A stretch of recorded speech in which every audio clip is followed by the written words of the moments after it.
Welcome to STR Pricing Secrets. This series is powered by Host Planet and Beyond, the global leader in revenue management for vacation rentals. This series is your go-to guide for mastering pricing strategies that maximize your earnings, whether you're a seasoned host or just starting out. We'll break down the latest trends, expert insights, and actionable tips to help you boost occupancy, increase revenue, and stay ahead in the ever-changing short-term rental market. Ready to unlock the secrets to smarter pricing? Let's dive in. Welcome to STR Pricing Secrets. Today we're going to discuss must-know revenue management tips for 2025. And with me to share his extensive knowledge on this subject is Roman Solyanyk from Beyond. How's it going, Roman? Yeah, good. Thanks, James. How are you? Really good, thank you. Excited to kick off this series with these exciting pricing secrets. We're actually going to start today by busting a few myths about dynamic pricing. And I'm sure one of the things that you hear about often is dynamic pricing versus surge pricing, especially with it being in the news a lot recently with the Oasis ticket scandal and all the other stuff out there. It's certainly something that gave dynamic pricing a bit of bad press for a while. So explain to the hosts out there, what are the differences between dynamic pricing and surge pricing? Yeah, no, you make a great point, right? And everyone has seen it online over the last few months around tickets. Oasis, like you said, being the perfect example where prices went up to almost 500 quid overnight, just down to increased demand. Now, the key word there, prices only went up, right? So that's what surge pricing essentially means. It's when there's increased demand, prices will skyrocket and then they'll kind of level out. So it only goes one way, and that's up, right? Whereas dynamic pricing, it fluctuates up or down based on real market data, real consumer trends. So rather than just skyrocketing and then leveling out, prices will go fluctuate essentially up and down depending on the consumer demand, things like the seasonality of a market, the day of the week that it is, any events that are happening locally. But you'll see prices going up and down and optimizing the rates to be suitable both for the guest, so the guest is getting good value for money, and getting the best possible occupancies and revenues for the host, the property manager. Yeah, so dynamic pricing, there's much more of a balance rather than surge pricing, which, I remember we spoke about this before and you mentioned Uber. When there's a lot of demand and not many Uber drivers around, that cost just goes up and up and up. Yeah, exactly. And then you will see like it'll go down to the normal price that Uber has, right? They won't go below it. So that's kind of surge pricing. Whereas with dynamic pricing, looking at the trends, for example, or the booking pace of the consumer booking data, we'll see if demand is increased and the prices will go up. If demand decreases, and the prices will actually go down to incentivize guests to book. So it's fair, it's flexible, and is designed to help both the guest and the host or the property manager. Yeah, much more balance. Another myth then, some hosts are afraid to try dynamic pricing because they fear they'll lose control of their revenue management. So why is this not the case? Yeah. So there is a common kind of misconception, I suppose, that dynamic pricing will essentially kind of do everything for you. You lose all control, and it's all down to the tool. But that's not the case, right? It doesn't mean giving up control. It actually means having smarter control. So there's a range of different ways that you essentially customize the tool to be or to work with the strategy that you want to kind of use at the time. So you set rules on things like minimum prices, maximum prices, your strategy preference, length of stay, this kind of thing, while the system handles the heavy lifting of updating your prices in line with the supply and demand data every 24 hours. But in between those automatic updates, of course, you remain fully in control to the parameters that the tool works within.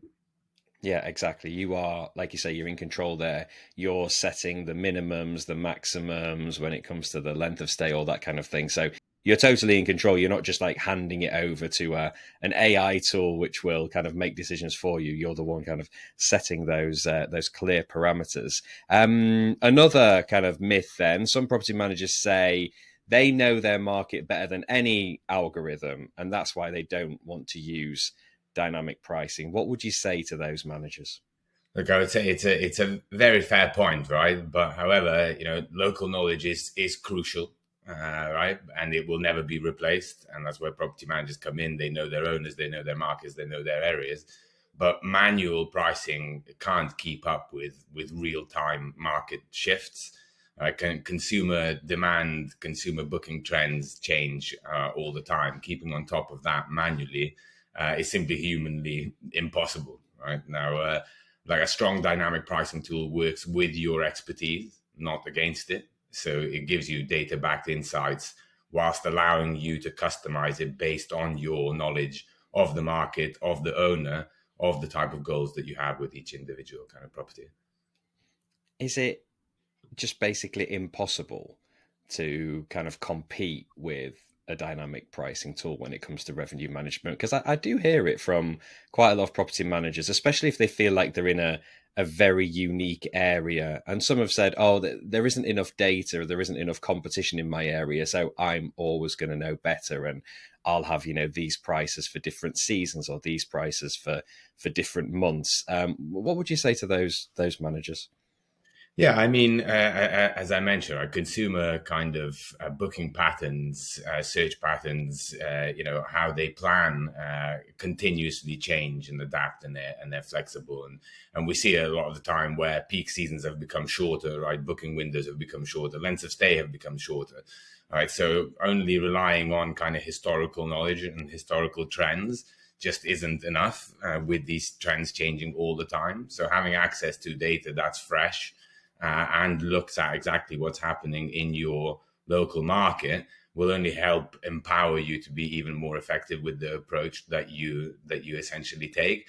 If you think about it, right, let's say you have 10 listings right in different parts of Cornwall. Now, keeping on top of those 10 listings, on top of the demand and how it changes between Monday to Thursday and Friday to Sunday, to events happening within the local areas, right?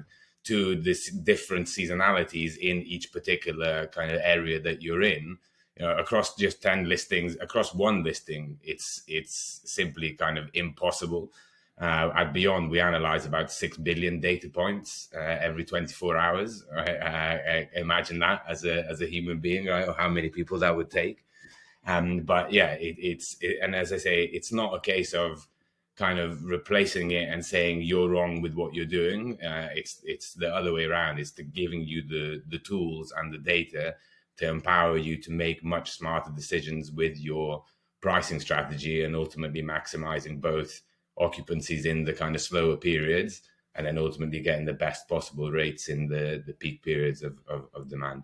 Maximize your holiday let revenue with Beyond. Are you leaving money on the table with outdated pricing? Beyond is the global leader in revenue management for short term rentals, helping hosts and property managers boost revenue by up to 35%. With real time market insights, automated pricing updates, and AI driven strategies, Beyond takes the guesswork out of setting rates so you can earn more while doing less. Join thousands of successful hosts who price smarter, fill more nights, and maximize profits. Try Beyond today and watch your revenue soar. Visit beyondpricing.com to get started. How do you approach things when you work with a property manager and perhaps they're on a far-flung island, and there aren't that many comparable listings or properties nearby?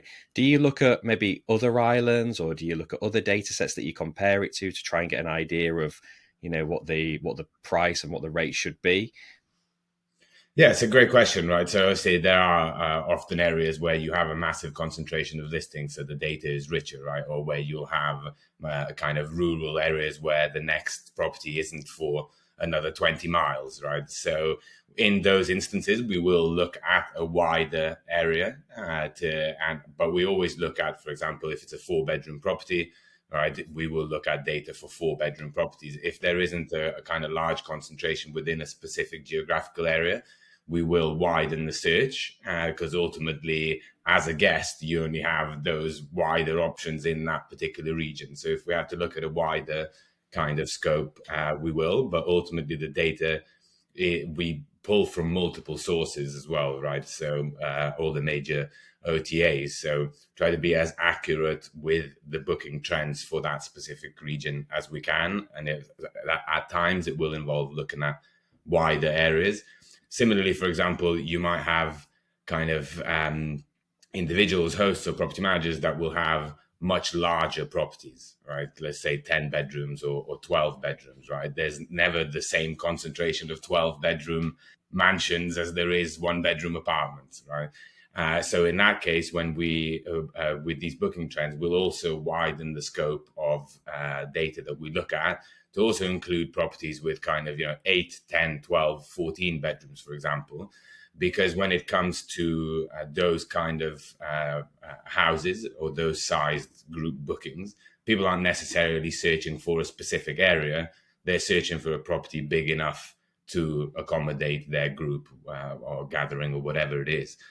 So again, to be as accurate as possible, we'll also then look at other data sources or a wider data range to capture those kind of search trends and demand trends to make sure that we're accurately adjusting the prices for our clients. Makes a lot of sense. A lot of hosts and property managers out there are perhaps not particularly tech savvy. They hear about dynamic pricing and algorithms and AI, and they think, "Oh my goodness!" And then they see a dashboard and they think, "Oh my goodness, this is too complicated for me. I don't know where to start." Why is it potentially simpler than what they might fear? Yeah, it is. It's the fear of the unknown a lot of the time, right? That you're kind of incorporating a new system you've never used before, and there's a lot of different tools and features and so on. So it can become a little bit overwhelming. However, the whole point of having the right tool is to make it easier than manual pricing, right? So instead of adjusting rates daily, a good dynamic pricing system automates that process, but gives you the final say in that. And in terms of the complexities, right, it can be as simple or as complex as you like it to, depending on how far you want to go into your strategy or how many tweaks you want to make to it. Ultimately, the tool is very user friendly. We've won multiple awards for the user experience of Beyond's dashboard. You can also customize the dashboard to include as much or as little information as you need, or the critical information to empower your kind of decision making. But ultimately, it's there to simplify pricing for you and make your life easier, rather than make it more complicated and give you more work. And you've got the support team there as well if people have any questions. I've seen quite a few dynamic pricing tools and software out there, and I can confidently say that Beyond is, I think, by far the simplest. It is easy to look at, easy to use, and the user experience is exceptional. Finally, then, Roman, just tell us about the potential impact of going from static pricing to dynamic pricing. If people change, what can they expect to earn in terms of extra revenue? Yeah, so in terms of like average results with Beyond, it's around about 18% revenue growth in the first 12 months, right now, but that's across 700,000 listings globally, right? So it does vary by market, by region, by country, by type of portfolio. However, it's not uncommon or unheard of to see, revenue growth up to 35, 40%. For example, when coming from a completely manual process to dynamic pricing with Beyond. Because ultimately, if you were having 3 seasons before, low season, mid season, high season across a 12-month period, and you now have 365 seasons individual daily rates based on things like day of the week impact, seasonality, events, the opportunities are massive. I'd say it's not unheard of in the 40s, 50s. For instance, we have a range of customer stories on our website. But one of our clients, the Hinch management in Ireland, they grew revenue by over 50% in the first 12 months. So results do vary, but there is also always a very strong return on investment. And ultimately, our goal is to make sure that you're maximizing the revenue potential of your portfolio, given what's happening in your market. 50%, that is phenomenal. Take it from me, though, people. I've gone from manual pricing to dynamic pricing, and it works. So if you're not using a dynamic pricing tool at the moment, give Beyond a try. Roman, it's been a real pleasure. We will talk to you soon for another couple of episodes in this series. Looking forward to it. Thank you very much for having me, and see you soon.